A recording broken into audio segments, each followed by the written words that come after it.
How's it going, my legions of 5 or 6 YouTube followers? Hey, I got a new project. This one will probably take a while, and it's going to be a lot of fun. A friend of mine who used to live in Chicago brought me this Leslie cabinet. And you can see I got it all torn apart because it is absolutely dirty inside. Sorry for the dark footage. I just rearranged my shop and there's no light on this corner anymore because of a shelf I put up. So that's something I'm going to have to solve. Anyway, we'll get into what's inside the Leslie cabinet later, other than a non-original speaker, unfortunately. But everything else is pretty original. But what's interesting, let's go back around over to the workbench where there's light. And we can see the amplifier here. Got a little bit of rust on it. But it's interesting, and you rarely get to have this happen, but this is actually an amp that I serviced probably in the 90s. So let's see what I did. I put a pair of Jan Phillips 6L6 in there with a 1986 date code, matched pair, of course. And I believe I probably put in this 12AU7 too. Let's see what the date code is on that. Yeah, that's older. This might be original to the amp. I'm not sure. I mean, 12AU7s last a long time anyway. That's it. 3 tubes in the amp. Isn't that nice? They printed the schematic on the side. Too bad it's disintegrating. Underneath, all original except for, I think it looks like I replaced, I don't have to look at those diodes closely, but those do not look like original diodes. So it looks like I replaced those diodes and left them all hanging high and proud as per the original. But yeah, all original coupling caps. The Cornell Doublier PM6P1.1 at 600. Might replace those, might leave them. I'll test everything. We'll get to that. I'm assuming everything still works. I don't really know.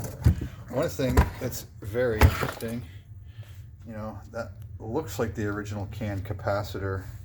I don't think it is. I think I might have replaced it, because what's interesting about this amp, and you don't see this on just about anything really other than a Leslie, is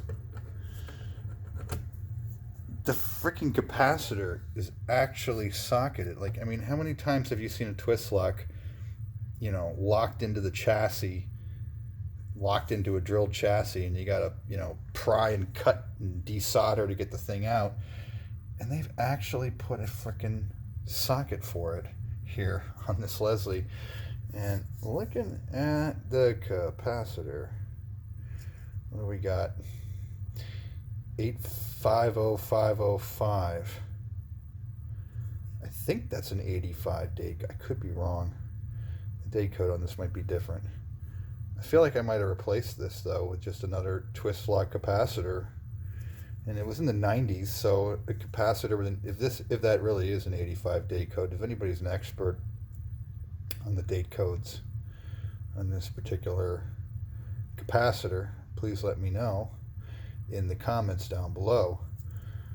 But it may just be that in the mid 90s that I found a capacitor. It's like, oh, it's 10 years old, it'll be fine. I stuck it in there. It's probably better than the one that was in there. I don't know. It could be the original, maybe not. I honestly do not remember. I do not remember replacing that, but I do remember these tubes and where I got them. I got them from good old Ned Carlson of Triode Electronics in Chicago, Illinois. Ned's no longer there. He hasn't been there in decades. He's now selling privately on eBay. But anyway, yep, that's where I got those tubes and put them in there. And according to my friend, I actually sold him this cabinet, and he's used it for many years, and it's also been sitting for many years as well, and needs to be loved again. So we'll get into that. We're going to give this amplifier a what for, and we'll also get over here into the cabinetry and go over the entire electromechanical aspect of the Leslie, the cabinet connection box over there, the how the motor works, and you know, all that stuff. Care and feeding. All right, so look for more on that soon. Cheers.